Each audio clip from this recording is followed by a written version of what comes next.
दमदार ट्रेड्स में आप सबका स्वागत है। आप सबको गुड मॉर्निंग। हफ्ते का आखिरी कारोबारी सत्र फ्राइडे का दिन इन ग्रीन कामकाज करते हुए, पर दरअसल वो सेशन की हाईलाइट नहीं है। सेशन की हाईलाइट है थोड़ा ऊपरी स्तरों से इस समय हम थोड़ा पस्त पड़ रहे हैं। अच्छे मूव्स, अच्छी शुरुआत। हमने 704 यानी कि 16,700 के लेवल्स को भी आज ब्रीच करा। वो 704 के लेवल्स को छूने के बाद अब पस्त पड़े 630 के जोन्स पर इस समय कामकाज करते हुए, यानी कि दिन के जो हाईज बनाए कुछ देर पहले 45 मिनट का एक्शन देखिए, उन हाई से हम 70-80 पॉइंट थोड़ा सा कूल ऑफ होके इस समय ट्रेड करते हुए। मार्केट की बाकी डिटेल्स पे आगे आता हूं, वीरू से बातचीत करूंगा। उस पैनल में से कौन कौन रुका ये भी दिखा दीजिएगा। आई एम श्योर पालविया साहब और मानस तो होंगे, बाकी आई एम श्योर ब्रेकफास्ट के लिए निकलनी है, देगा निकलनी है तो इन दोनों से बातचीत करूंगा। लेकिन इस बीच मार्केट बिग वॉइसेस उसकी बारी, और उस कड़ी में आज हम लोग के साथ प्रभुदास लीलाधर की joint managing director Amisha Vora ma'am जुड़ती हुई। Amisha ma'am, good morning. Good morning. आपकी तबीयत नासाज ऐसे बताया जा रहा है, तबीयत ठीक है मैम? ये मौसम का इंपैक्ट है थोड़ा बहुत? जी, थोड़ा सा वायरल। ध्यान रखने का मैम। सॉरी फिर उस दिन तबीयत खराब होने के बीच में आपको डिस्टर्ब कर रहे हैं हम लोग। तो क्या है कि लेकिन आपके व्यूज इंपॉर्टेंट हो जाते हैं ना हम बाजार वालों के लिए। ये पहली चीज सबसे इंपॉर्टेंट हमेशा मैम, ये पिछले कुछ दिनों से ना एफआईआईज पहले कंफर्ट दे रहे थे कि उतनी बिकवाली नहीं कर रहे थे, फिर रह रहे कि खरीदारी हो रही थी, अब तो 4 दिन खरीद रहे हैं। ये कन्विक्शन आ रहा है कि गोरे लौट आए हैं, वो सेलिंग का प्रेशर अब खत्म हो चुका है। मुझे ऐसा लगता है कि जो सीरीज ऑफ थिंग्स हुए, जैसे कि शायद इन्फ्लेशन भी पीक पे है, कमोडिटी प्राइसेस का जो पीक हुआ वो हो चुका, और डॉलर इंडेक्स का जो पीक हुआ शायद वो भी, और रुपी डेप्रिसिएशन भी करीब करीब बॉटम पे। तो मुझे लगता है दिस एज अ कॉम्बिनेशन, और आप देखोगे कि क्रिप्टो भी नीचे से बाउंस बैक हो रहा है, तो क्रिप्टो से तो emerging markets are a much much much better asset class. तो वंस अगेन थोड़ा फ्लोज चेंज हो रहे हैं, और उसमें मुझे लगता है इसीलिए एफआईएस का भी पॉजिटिव फ्लो चालू हुआ है। और उतना तो डेफिनेटली व्यू ले सकते हैं कि जो स्पीड से उन्होंने बेचा और जो एक्सटेंट से उन्होंने बेचा लास्ट 6 महीने में, नेक्स्ट 6 महीने में तो उससे बहुत ही बेटर होगा। Whether few days of purchase, few days of sales as a combination, पर वो एक्सटेंट का सेलिंग तो बंद ही हो जाएगा। चलिए, तो वो खराब उस लिहाज से प्रेशर खत्म होता हुआ नजर आएगा। एटलीस्ट अगर बाइंग पिकअप ना भी हो तो ऐसा वो सेलिंग का प्रेशर एग्रीवेट अब शायद ना हो, और कब ग्रेजुअल होगा। ठीक। अच्छा, दूसरी चीज अमीशा मैम, बिलियन का हाँ था और बाइंग 1000-1200 करोड़ का आ रहा है, तो it's not matching, it's gradual, but still it is a positive indication कि pressure of selling will reduce. अच्छा एक चीज और, ये गोरों के पैसे में ऐसा क्या होता है? ये 4 दिन खरीदा, 4-5 हजार करोड़ रुपए का खरीदा, बाजार 5% 4% भाग गया। वो हमारे बेचारे डीआई इतने दिन से खरीद रहे थे, बाजार हिल के नहीं दे रहा था। बहुत सही क्वेश्चन है। कहीं ना कहीं हम उनको ही फॉलो करते हैं, क्योंकि ये काउंटर बैलेंसिंग था। जब एफआई सेल कर रहे थे और डीआई इतना बाय कर रहा था, तो it was just counter balancing. अब जब आप देखोगे कि महीने का 12-14 हजार करोड़ का सिप का फ्लो तो आने ही वाला है, only mutual funds, over and about that जो इंश्योरेंस पैसा है, और उसमें अगर एफआई का सेलिंग बंद हो गया तो इम्पैक्ट बहुत कंपाउंडिंग हो जाएगा। इसलिए उनके पॉजिटिव फ्लोज को ज्यादा इंपॉर्टेंस देते हैं। ठीक बात। अच्छा, इस अमिशा मैम, इस लास्ट टाइम बात हुई थी तब हम लोअर लेवल्स पे थे, अब तो बहुत बढ़िया पुल बैक आ गया। इनफैक्ट 15,200 के नीचे वाले अब हम 16,700 आज छू डाले इंटरडे में। इस पुल बैक के बाद अब आप लोग का व्यू प्रभुदास लीलाधर में क्या बन रहा है? क्या अभी भी वो एग्रेसिवली एक्यूमुलेट करते चलो अच्छे स्तर हैं, या लग रहा है पुल बैक काफी स्ट्रांग हो गया है, कहीं फिर से फिजल आउट हो जाएगा? क्योंकि अभी तो इन्फ्लेशन रिलेटेड कंसर्न्स, वो फेड के एक्शन, तो सेंट्रल बैंक की टाइटनिंग, वो सब हमारे सामने ही खड़ी हुई है। देखिए, दो चीज उभरती हुई नजर आ रही है जिसमें थोड़ा कन्विक्शन आ रहा है। एक, फॉर श्योर लग रहा है कि जो 15,200-300 जो भी बॉटम बनाया, वो बॉटम आते हुए डिफिकल्ट टाइम में भी, जहां पर थोड़े रिसेशनरी फियर्स है, जो भी है, वो बॉटम अच्छे से रिस्पेक्ट होगा ऐसा लगता है over next 2 quarters, which means के मार्केट का लोअर साइड कहीं ना कहीं कैप होगा। और जिस तरह से मॉनसून का स्प्रेड हो रहा है and all agri related commodity pressure ऐसे भी कम हो रहे हैं ग्लोबली भी, और इससे भी कम होंगे, तो अपना इन्फ्लेशन प्रेशर डेफिनेटली लग रहा है पीक हो गया। वो चलते हुए ये जो हम मार्केट के लेवल पर है, तो Prabhudas Lilladher as a research house feels over a 12-month period we still have possibilities of crossing the earlier peak, but in short term we believe volatility will continue। मतलब ये 6,700 भी portfolio बेच के भागने का टाइम नहीं है। Gradual accumulation के लिए वॉलेटिलिटी में जब थोड़ा करेक्शन आए तो ऐड करना चाहिए। ओके अच्छा, फिर ये जब रिजल्ट सीजन के हमेशा मैम शुरुआत हुई थी, थोड़ी लड़खड़ाती शुरुआत हो गई थी वो, क्योंकि शुरुआती जो आईटी स्टॉक्स आए तो उन्होंने थोड़ा सा मूड बिगाड़ दिया। अब वो मूड बिगाड़ दिया, फिर हमारी एक्सपेक्टेशन थोड़ी ज्यादा अमाउंट हो गई थी, जो भी हो डिसअपॉइंटमेंट था स्ट्रीट के लिए। अब जो नंबर्स आ रहे हैं उसके बाद ये Q1 की अर्निंग्स कैसी पैन आउट हो रही हैं, और अब तक के नंबर्स के बाद ऐसा लग रहा है कि डिसअपॉइंटमेंट स्ट्रीट के लिए, या फिर अब हम पिकअप कर रहे हैं, इंडिया को डिलीवर कर रहा है? इसमें दो चीजें, एक तो स्ट्रीट ने भी अपने नंबर बिकॉज ऑफ जो भी कमोडिटी प्राइस प्रेशर था वो लेते हुए काफी कंजर्वेटिव कर दिए थे एक क्वार्टर, और लास्ट ईयर का बेस तो एनी विच में लाइक टू लाइक नहीं था क्योंकि उसमें कोविड का इम्पैक्ट था। वो दोनों को ले तो जैसे कि लीवर्स का जो वॉल्यूम ग्रोथ आया है वो काफी इंस्पायरिंग है, डीमार्ट का जो वॉल्यूम ग्रोथ आया है काफी इंस्पायरिंग है। तो अभी तक रिजल्ट ये बता रहा है कि जो डोमेस्टिक डिमांड ड्रिवन सिनेरियो है वो एक्सपेक्टेशन से बेटर है, एंड जो प्रेशर पॉइंट एबिडा में होना चाहिए वो भी एक्सपेक्टेशन से बेटर है, क्योंकि एक्सपेक्टेशन ही बहुत कम कर दिया था। तो ऐसे कह सकते हैं कि अभी तक का ट्रेंड एक्सपेक्टेशन से बेटर है, and on the top of it the underline demand trends are still well maintained. तो ठीक है। अच्छा मैम, प्रभुदास लीलाधर में आप लोग क्या बेट कर रहे हो? अब यहां से कौन से सेक्टर्स लीडर्स के तौर पे इमर्ज होंगे? पिछले कुछ दिनों से बहुत चर्चा आईटी की, बहुत चर्चा बैंक्स की हो रही थी, क्या यही सबसे प्रेफर्ड स्पॉट्स आपको भी नजर आते हैं, प्रेफर्ड स्पेसेस आपको भी नजर आती हैं क्या? देखिए, हम लोग थोड़ा रैली आ चुका है, पर फिर भी ऑटो बहुत ही इंपॉर्टेंट सेक्टर रहेगा, और अभी भी ऐसा लग रहा है क्योंकि लास्ट 2 से 2.5 साल में काफी सेक्टर रिकवरी हो गया, काफी अलग अलग सेक्टर में रिकवरी आई।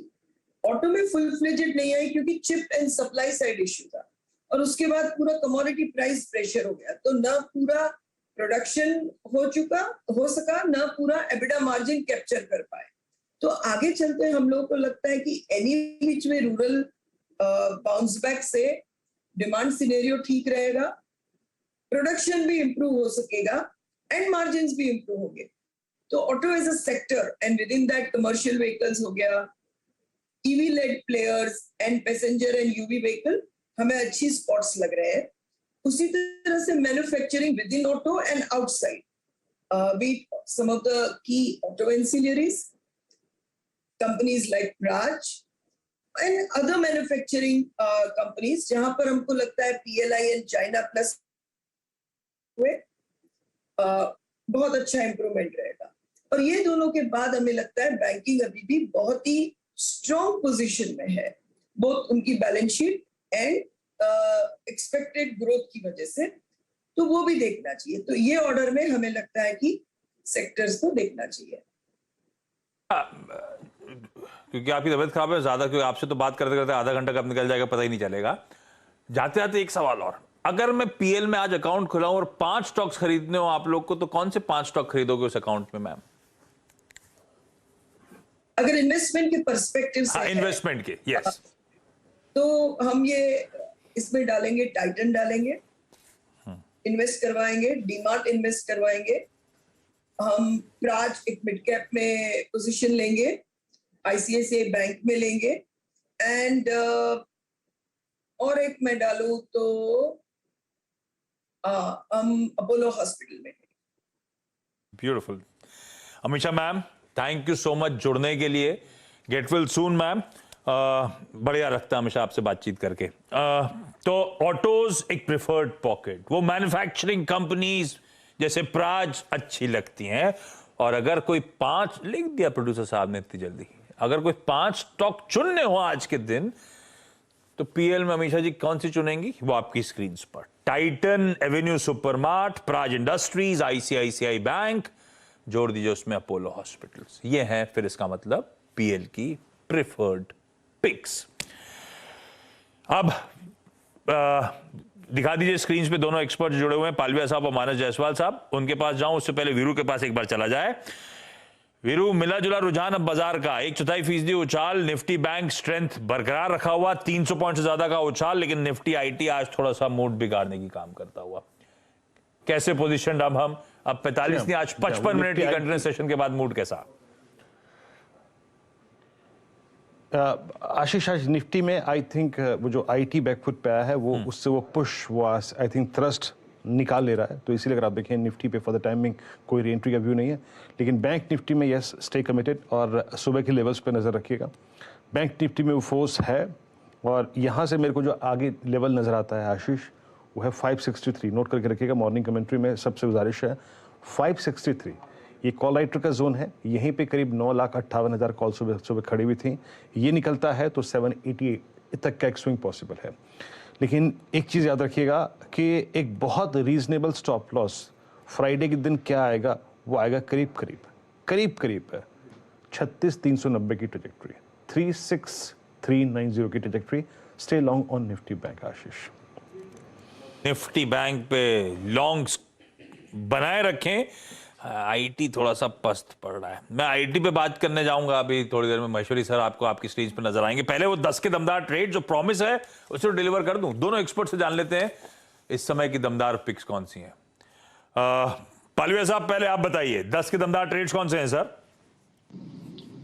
आशीष जी, देखिए टाइटन तो वीरेंद्र जी ने स्पॉट किया था, लेकिन उसी सेगमेंट में हमें यहाँ पे ट्रेंड का सेटअप काफी अट्रैक्टिव लग रहा है। ट्रेंड को देखें तो काफी स्ट्रॉन्ग बाइंग एक्शन यहाँ पे लास्ट वीक में देखने को मिला था और आज के सेशन में भी देखें तो लॉन्ग बिल्टअप बनते हुए दिख रहे हैं। वीकली सेटअप के हिसाब से स्टॉक में जिस तरीके के फॉर्मेशन हुए, हमें लगता है ट्रेंड फ्यूचर को यहाँ पे बाय करना चाहिए। 1280 से लेकर 1290 तक की अपसाइड हमें लगता है बहुत जल्द देखने को मिल सकती है। स्टॉप लॉस रखेंगे करीब 1230 के आसपास, तो ट्रेंड फ्यूचर बाय करने की सलाह है।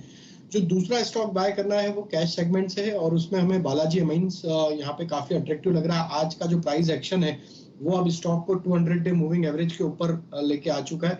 स्टॉक में जिस तरीके के फॉर्मेशन बने, एक rounding bottom formation daily chart पे बनते हुए दिख रहा है, तो हमें लगता है बालाजी अमीन्स को यहाँ पे बाय करना चाहिए। टारगेट आना चाहिए स्टॉक के करीब 3330 से लेके 3340 तक के। स्टॉप लॉस रखेंगे हम करीब 3210 के आसपास। तो बालाजी अमीन्स दूसरा स्टॉक होगा बाय करने की।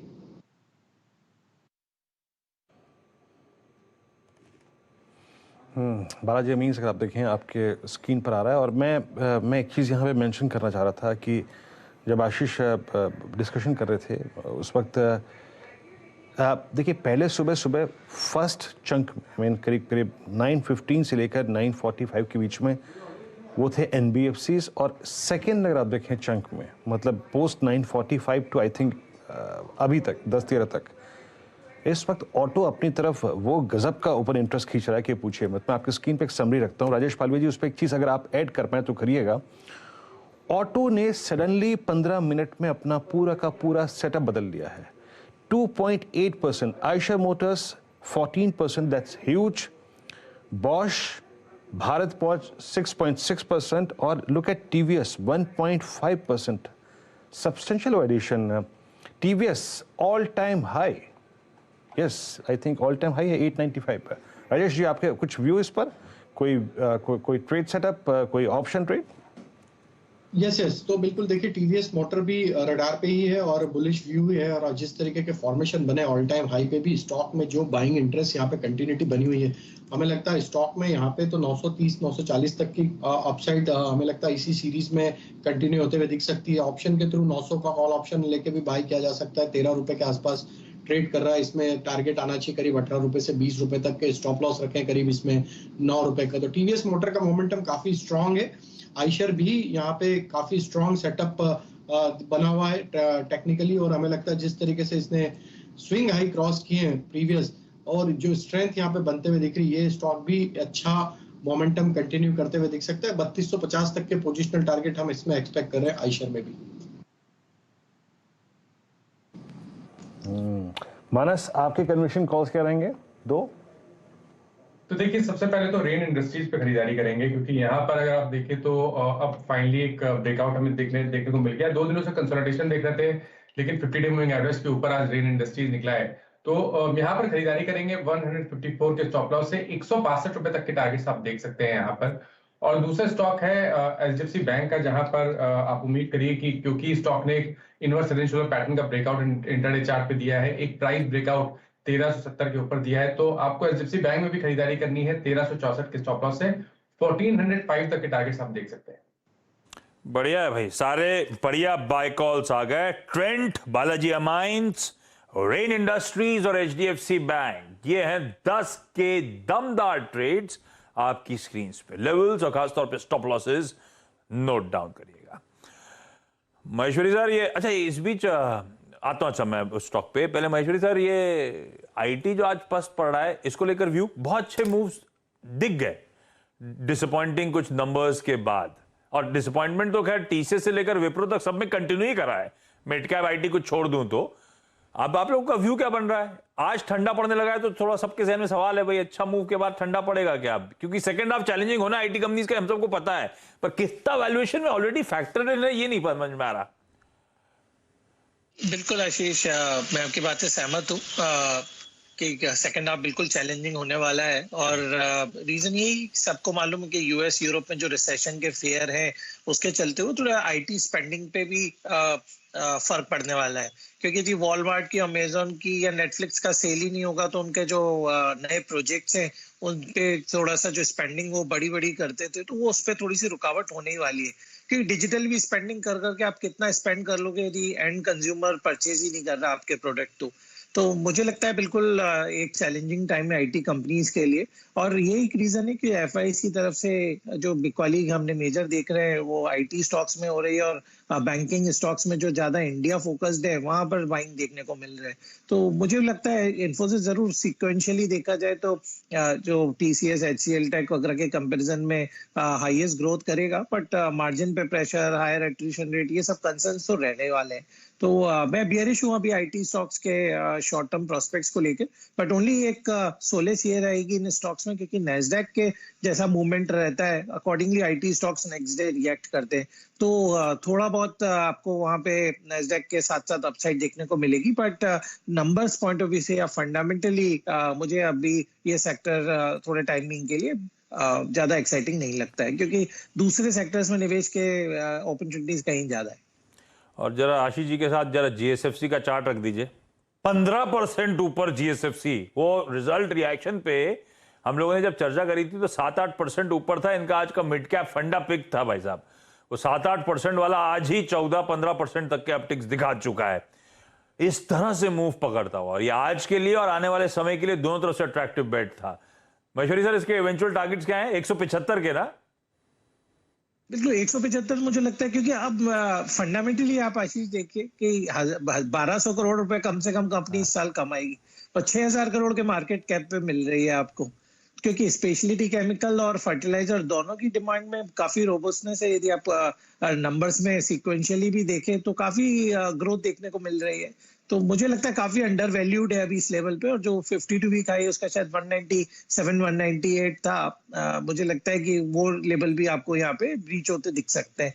दूसरी बात और आशीष मैं ऐड करूंगा, क्योंकि ये एक ऐसा स्टॉक है जिसमें लास्ट क्वार्टर में FIs ने अपनी हिस्सेदारी बढ़ाई है, दूसरे स्टॉक्स में वो कम कर रहे हैं, पर इसमें 3% हिस्सेदारी बढ़ाई है। तो अब यदि वो दोबारा से बाइंग करने आ रहे हैं मार्केट्स में, तो आप देखेंगे इसमें और हिस्सेदारी वो बढ़ाने वाले। अच्छा, इस बीच मानस, गोकुलदास एक्सपोर्ट्स देखिएगा आज नंबर्स से पहले, अब वो ना 5-5.5% ऊपर, हर टिक के साथ मजबूती। और गोकुलदास वो है जो पिछले कुछ दिनों से अच्छे मूव्स दिखा भी रहा था। चार्ट पे सेटअप कैसा है? आज रिजल्ट्स आने हैं मानस। तो देखिए, कहीं ना कहीं रिवर्सल के साइन तो डेफिनेटली देखने को मिले हैं। 50 वीक मूविंग एवरेज पे अभी कुछ दिन पहले स्टॉक ने सपोर्ट लिया। कल 20 डे मूविंग एवरेज रीगेन हो गया, आज 100 डे मूविंग एवरेज को चैलेंज कर रहा है। मेरा समझना है कि इस बार ये 100 डे मूविंग एवरेज को ही ब्रेक करेगा और शायद 400 की तरफ जाने की कोशिश करेगा। तो अभी भी खरीदारी के मौके हैं। 354 के एक स्टिक स्टॉप लॉस से खरीदारी करनी है। 400 रुपए का पहला टारगेट और उसके ऊपर शायद 412 रुपए तक के टारगेट आपको देखने को मिल सकते हैं। कुकुलदास एक्सपोर्ट्स आपकी राय में ये आपकी स्क्रीन पे डे हाई पे ट्रेड करता हुआ। अच्छा, एक स्टॉक और लेके आइएगा। आशीष माहेश्वरी जी, आपका रुख चाहूँगा इस पे। ये एसआरटी ने जो स्विंग दिया है, इसने सारी एनबीएफसीज को जुलाई में आउट परफॉर्म किया है।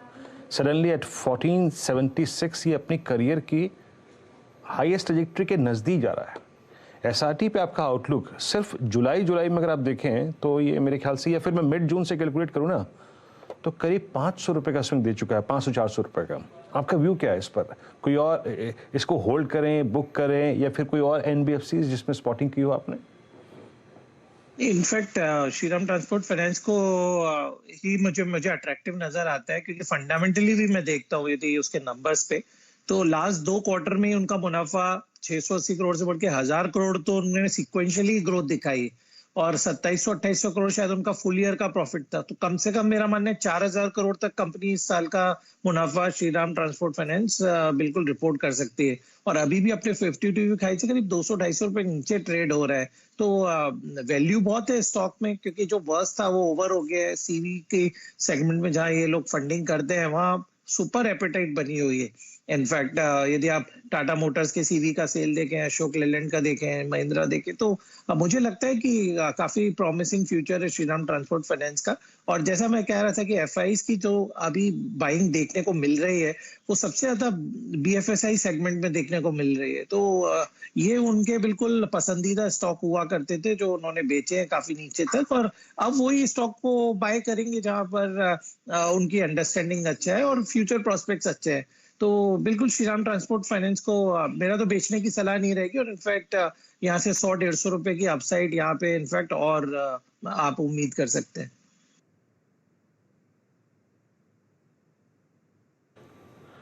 ये थी एसआरटी पे आपकी कॉल और स्पीच। आज यूपीएल, आज राजेश पालवी जी ऑप्शन ट्रेड्स के मामले में छाए हुए हैं। यूपीएल देखिए डे हाई पर, चोला की बात की थी सुबह डे हाई पर, अभी टीवीएस की call the. Look at TVS 897 spot में, क्या गजब चला टीवीएस। और जहां शायद अगर आप देखें टीवीएस ने 900 रुपये का लेवल काटा नहीं, आई थिंक वहां पे 900 रुपये कॉल राइटर है, ये भी बहुत बड़ा स्विंग देखा। और कैनफिन होम्स अब टॉप गेनर बन गया है। 1-2 स्विंग ट्रेड्स और पकड़ लेते हैं और फिर इस कार्यक्रम के अंदर बड़ा में आएंगे। फाइनली एसआरएफ को देखते हैं क्या करना। नहीं, एसआरएफ को छोड़ते हैं, एसआरएफ को यहाँ पे टच नहीं करेंगे। Let's bring rain commodities, yes rain industries को लेके आइएगा। 158.35 ये बाइसेक्ट करता हुआ अपना 50 day exponential moving average post 8 जून। पालवे साहब, आपका व्यू रेन पे?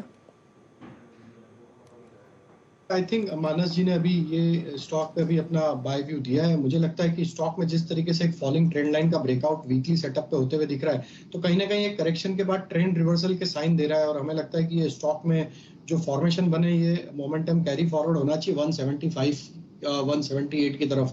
तो व्यू तो बुलिश ही है। स्टॉप लॉस यहाँ पे 154 का रखें, 175 तक की अपसाइड हमें लगता है शॉर्ट टर्म में इसमें देखने को मिल सकती है।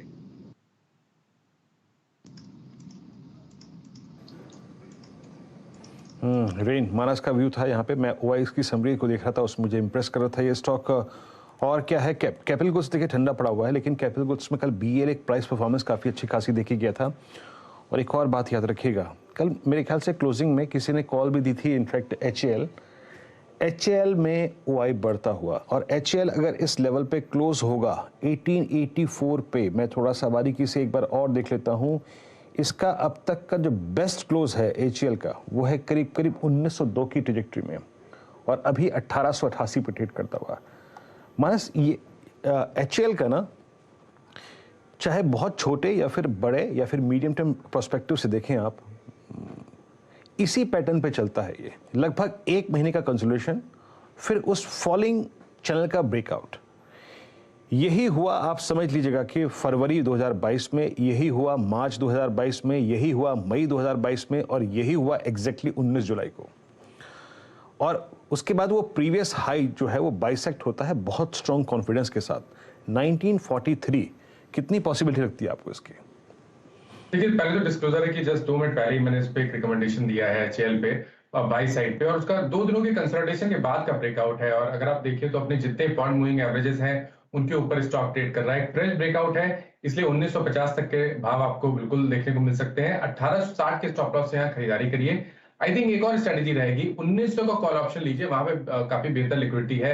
30 रुपए के आसपास ऑप्शन ट्रेड हो रहा है 1900 का कॉल ऑप्शन HL का, वहां पर खरीदारी करिए। 19 रुपए के स्टॉप लॉस से 60 रुपए तक के टारगेट आपको देखने को मिल सकते हैं। इसकी अगर आप देखें, ये 1900 की कॉल ही देख रहा था, और ये याद रखिएगा डे हाई पे ट्रेड कर रही है 33 पे। आई थिंक मैंने इस ट्रेड को पकड़ा ही उसी से था, और आज ये कॉल शुरू हुई थी 22 से एक वर्टिकल राइज, इसे कहते हैं सडन बाइंग। और ये देखिए बात करते करते स्टॉक हो गया 1893, और ये ऑप्शन डे हाई पर 33.20 पर। तो आज HL भी काफ़ी स्ट्रॉन्ग मूव देता हुआ, तो अच्छा है बाजार। लेकिन याद रखिएगा इट ऑल जो जिसे कहते हैं ना मोमेंटम जहाँ पर है वो है बैंक निफ्टी। इंडेक्स थोड़ा सा अगर आप देखें सुस्ताता हुआ इस रेंज में, bank Nifty still at day high 36,515। आशीष, या मूव बन रहा है भाई, बैंकिंग स्टॉक्स तो खासतौर पे हाईलाइट बने हुए हैं। चलिए नीरज जी जुड़ चुके हैं, इस सारे पैनल को भी दिखाइएगा। आप लोग को पता नहीं, आप लोग मानस जी, पालिया साहब, महेश्वरी साहब, पता क्या है, मैं कहता गौरव बिस्सा भी जुड़ चुके हैं, उनको भी दिखाइए स्क्रीन पे, क्या फर्क पड़ रहा है। ये कल का जो क्वेश्चन था उसका आंसर ढूंढे आप लोग? वीरू ढूंढे क्या? कल का सवाल था भाई कि डॉग को बोन क्यों पसंद आती है। क्या आंसर निकला? वीरू ढूंढ लिया। वीरू ढूंढ लिया क्या? नहीं मैंने तो एक दो का और ढूंढ लिया था। किसका? वो पूछ क्यों रहा था, वो भी ढूंढ के आया था। हाँ, वो भी था। डॉग पूछ अपनी भी रहा था, टेल वो भी वैग ढूंढ क्यों लिया। करता है, क्या रीजन है वो उसके भी ढूंढ पीछे? लिया। हाँ, क्या आंसर क्या निकला? हाँ, नहीं बोन तो वो इसलिए खाता है। देखिए बोन में वैसे तो उसके लिए खाने के लिए कुछ होता नहीं है, लेकिन जब वो खाता है तो उसके दांतों से रिसाव होता है उसके खुद के ब्लड का, जो उसको एक अच्छी फीलिंग देता है। आई थिंक मेन कारण ये था।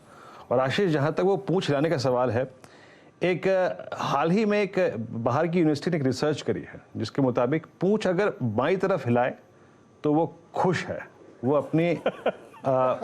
अपना हर्षोल्लास एक्सप्रेस कर रहा है, और दाईं ओर हिलाए तो इसका मतलब उसकी तबीयत खराब है। हैं? ये तो इन्हीं की रिसर्च है भाई। तो आपको देखना पड़ेगा। ये आप में से किसी के घर पे डॉग है क्या? हम मुंबई वाले तो पाल नहीं सकते, अपनी जगह है नहीं हमारे पास। तो उसको देखना पड़ेगा, पूंछ को ढंग से देखना पड़ेगा कहां से कहां घूम रही है। अब यार ये अब ये भी ध्यान रखना है। वैसे फोटो बहुत अच्छी तुमने ढूंढी है कुत्ते की जो फोटो। ये कभी नहीं सुना था। अगर दुम इस तरफ हिला रहा है तो खुश है, इस तरफ हिला रहा है तो तबीयत खराब है। नहीं, मैंने ये नहीं पढ़ा, मुझे दुम मिलाने का ये रिसर्च पता लगा कि जो अपने इमोशंस को जब वो आप देखिए, जब आपसे वो फ्रेंडली फील करने लगता है तो वो वेज करता है अपनी दुम को। और कुत्ता एक बहुत ही सेंसिटिव जानवर है। जैसे वो एक अपने आप विद्यार्थियों के लिए 5 लक्षण हो जाता है, उसमें स्वान निद्रा कहा जाता है। ये कुत्ता इतनी हल्की नींद सोता है कि आप दबे पैर भी जाओ कुत्ता जाग जाता है। तो उसकी सेंसिटिविटी की वजह से जब वो बहुत फ्रेंडली होने की कोशिश, कुत्ता हमेशा आपके पास आएगा अगर वो दुम हिला रहा है फ्रेंडली, तो उसके इमोशंस की वजह से ऐसा होता है। ये वीरू ने बताया इधर हिलाएगा उधर हिलाएगा, ये डॉबरमैन हुआ जिसकी है ही नहीं, तो कैसे पता चलेगा? तब कैसे पता चलेगा भाई? कुछ लोग कटवा ही देते। यार ये बड़ा मुश्किल है, उलझ गया सवाल। ये उलझ गया सवाल थोड़ा सा। फिर से रिसर्च ठीक है, अच्छा। पर नीरज जी आपने जो कहा ना कि वो बहुत हल्की नींद सोता है, वो जग जाता है, मैं आपको मिलवाऊंगा अपने पड़ोस में कुत्ता, उसका एक स्पेशल डेडिकेटेड सोफा है। आप उसके बगल में बैंड बजाइए, तब भी रहेगा। ये कलयुगी कुत्ता होगा। ये हटाइए इमेज, बहुत देर हो गई डॉग पे डिस्कशन की, एक्सपर्ट पैनल भी बोलेगा क्या क्या कराना है सुबह। अच्छा, आप मंडे के सवाल छोड़े जाता हूँ। ये इन्होंने जो छेड़ दिया था उसी सवाल को मैंने बनवा दिया। कौन सा? जो मैं जब कह रहा था आज मेरी बारी है, तो बिल्ली से मैं कुत्ते पे आया था, आप जब वो कह रहे थे ब्रिटेन वाली बात, तो वो सवाल जरा स्क्रीन पे दिखाइएगा। आज का सवाल है, ब्रिटेन में गर्मी से इंफ्रास्ट्रक्चर का बुरा हाल क्यों हो रहा है? अब वो ठंड के लिए बनाया जाता है, तो ऐसा कि गर्मी पिघलने लगे इंफ्रास्ट्रक्चर? इसका वैलिड आंसर ढूंढ के लाना है सब। हाँ, ये मेरे को समझ में नहीं आया कि अपने यहाँ कश्मीर में भी रेल लाइन है। हाँ, हमारे यहाँ कश्मीर में भी रेल लाइन है जो गर्मी में नीचे बिछी रहती है, हमारी तो नहीं पिघलती। एग्जैक्टली। महेश्वरी सर, इसका आंसर है आपके पास क्या? नहीं, मैं देना मत, हमारा मंडे का सवाल खराब हो जाएगा। अरे नहीं पूछता, मंडे को कहीं दे दिया तो। हाँ, ये मंडे, ये वाला मंडे। अच्छा, मंडे इनफैक्ट आशीष, मैं पिछले 10 दिन से वहीं था, मैं यूके में, अभी संडे को ही वापस आया हूँ। हाँ। तो ये हो रहा है वहां पे क्या ऐसा? नहीं, इनफैक्ट काफी इंफ्रास्ट्रक्चर खराब है, क्योंकि ट्यूब में भी मैंने काफी ट्रेवल किया, जो अंडरग्राउंड है वहां पर, तो कोई वेंटिलेशन की सुविधा नहीं है। इनफैक्ट होटल के रूम्स में भी आपको कोई एयर कंडीशन, एयर कूलिंग कुछ नहीं है, सिर्फ हीटर वहां होते हैं। तो रहना होटल में या ट्रेवल हाँ, ये तो सच है, फैन होते ही नहीं है वहां पे, एसी नहीं, तो उनका बॉडी टेम्परेचर की हालत थी, गर्मी वो अलग हो गया। इंफ्रास्ट्रक्चर भी ट्रिपल डाउन कर रहा है, ये आपको ढूंढ के लाना है। उनकी एयर स्ट्रिप क्यों पिघल जा रही है, जो लैंडिंग नहीं हो रही प्लेन्स की, ब्रिज को क्यों छुपाना पड़ रहा है, ढकना पड़ रहा है, ऐसा कैसा इंफ्रास्ट्रक्चर है, इसका जवाब ढूंढ के लाइए। और प्लीज आप लोग भी भेजिएगा, अगर आप लोग को ट्विटर में रीच आउट करके। मेरा भी एक क्वेश्चन है, हम लेकिन मंडे को डिस्कस वो मंडे के ट्यूसडे का टीजर ले लेंगे। हाँ, तो आज ही बता देना। अच्छा ठीक है। घोड़ा खड़े होके सो कैसे लेता है? आप खड़े हो सो सकते हैं क्या? वो खड़े खड़े मैं सोच चुका हूँ, खड़े खड़े अरे बॉम्बे लोकल में हर आदमी सो जाता है, आपके आसपास वाले आपको सपोर्ट देते हैं, बल्कि खड़े खड़े सोना पड़ता है भाई साहब। बिना सपोर्ट के हम लोग ट्यूसडे को बात, मंडे को बात। ठीक है, ये तीसरा हो गया। बिल्ली कुत्ते से अपन घोड़े पे उतर आए, लेकिन ये ब्रिटेन वाला भी रखेंगे। नहीं, मैं साइंटिफिक लॉजिक दूंगा एकदम ऐसे। ठीक है, दोनों के साथ। ये हो गया मंडे का टीजर। आप सबका जुड़ने के लिए धन्यवाद। गौरव, आप मत जाइएगा, आप तो अभी जुड़े हैं, नीरज जी से बात करेंगे। आपने 31 कर दिया।